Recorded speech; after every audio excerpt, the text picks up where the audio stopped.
کہ تمہارا خدا سے یہ عہد تھا، لیکن تم نے زیادتیاں بھی کی، قتل عام بھی کیا، لوگوں کو گھروں سے بھی نکالا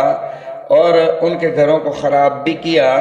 پھر جب قید ہو گئے پھر کہتے ہو یہ اللہ کا حکم ہے، قتل میں بھی تو اللہ کا حکم آ کہ قتل ناحق نہ کرو، وہ بھی تم نے کر دیا، گھروں سے بھی نکال دیا، در بدر بھی کر دیا، اب ایک حکم میں تم کہتے ہو کہ یہ اللہ کا حکم ہے۔ فرمایا کہ افتؤمنون ببعض الکتاب وتکفرون ببعض، خدا کے بعض حکم پر عمل کر لیتے ہو اور بعض حکم کو چھوڑ دیتے ہو، بعض پر ایمان لاتے ہو اور بعض کا انکار کرتے ہو۔ ثم انتم ہؤلاء تقتلون انفسکم، پھر تم اے یہودیو تم سب نے تقتلون انفسکم،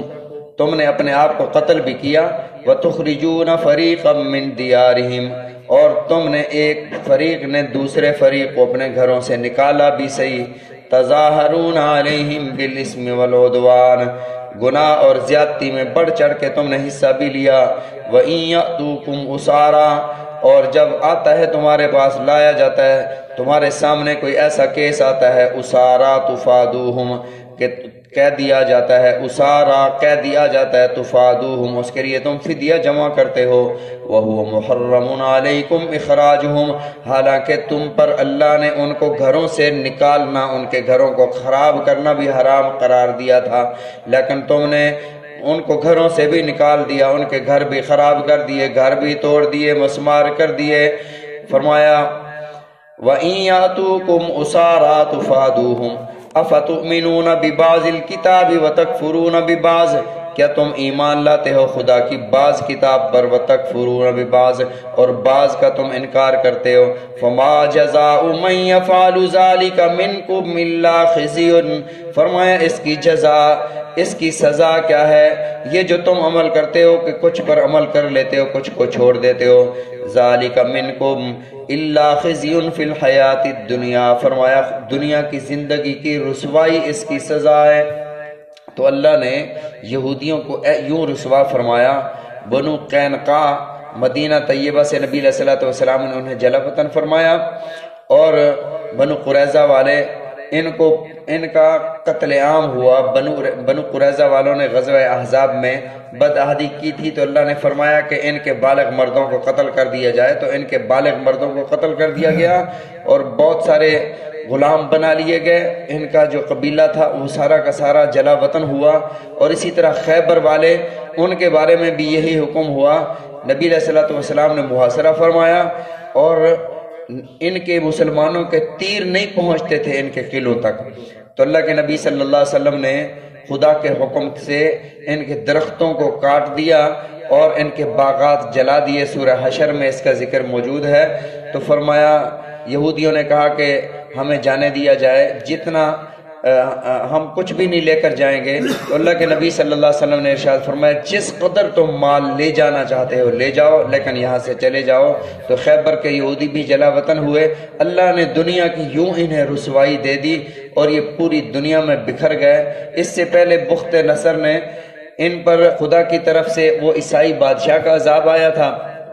پھر نبی علیہ الصلوۃ والسلام نے انہیں جلا وطن فرمایا، اور یہ پوری دنیا میں بکھرے ہوئے تھے۔ یہ تو ابھی 100 سال بھی نہیں ہوا، یہ اسرائیل میں سارے یہودی جمع ہوئے، اور مسلمان اس وقت دوگنی تگنی قیمت پر اپنی زمینیں بیچ رہے تھے یہودیوں کو۔ تو علماء نے فتوے دیے کہ نہ بیچو، یہودیوں کو زمینیں بیچنا حرام ہے، نہ بیچو۔ لیکن دنیا کی جو دولت ہے، دنیا جو ہے، یہ انسان کو اس کی ہوس اندھا کر دیتی ہے۔ تو ان لوگوں نے زمینیں بیچ دی مسلمانوں نے۔ اب یہودی یہاں جمع ہوئے۔ اب صورتحال دیکھیں کہ یہود یہ پورے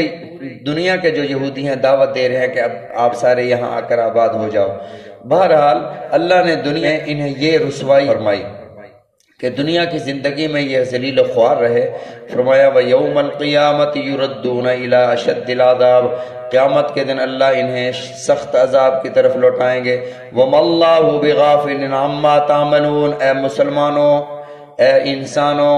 اے یہودیوں، سب کو خطاب ہے، وَمَا اللَّهُ بِغَافِلٍ عَمَّا تَعْمَلُونَ، اور اللہ نہیں ہے غافل عَمَّا تَعْمَلُونَ، جو تم عمل کرتے ہو، جو بھی تم عمل کرتے ہو اللہ تمہارے اعمال سے غافل نہیں ہے۔ ایسا نہ سمجھنا کہ اللہ غافل ہو گیا، بس جو بھی تم کر رہے ہو ساری کتاب پر عمل کر رہے ہو، قرآن کے بعض حصے پر عمل کر رہے ہو، بعض پر نہیں کر رہے ہو، اپنی مرضی سے من مانی سے جو جی میں آتا ہے کر لیتے ہو اور اس کو دین بنا لیتے ہو۔ دیکھو جی خدا کا حکم ہے نا، ہم کر رہے ہیں کہ بھئی قرآن مجید میں یہ بھی تو ہے کہ بیٹیوں کو جائیداد میں سے حصہ دو،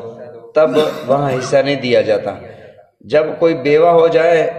تو اس کی شادی نکاح نہیں کرتے، قرآن مجید کے بعض حصے پر عمل کر لینا، بعض کو چھوڑ دینا، یہ یہود کا کام تھا۔ مسلمان امت اس سے بچے۔ یہ آیات اللہ رب العزت نے اس لیے نازل فرمائیں، اللہ تعالی ہم سب کو سمجھنے کی، عمل کرنے کی توفیق عطا فرمائے،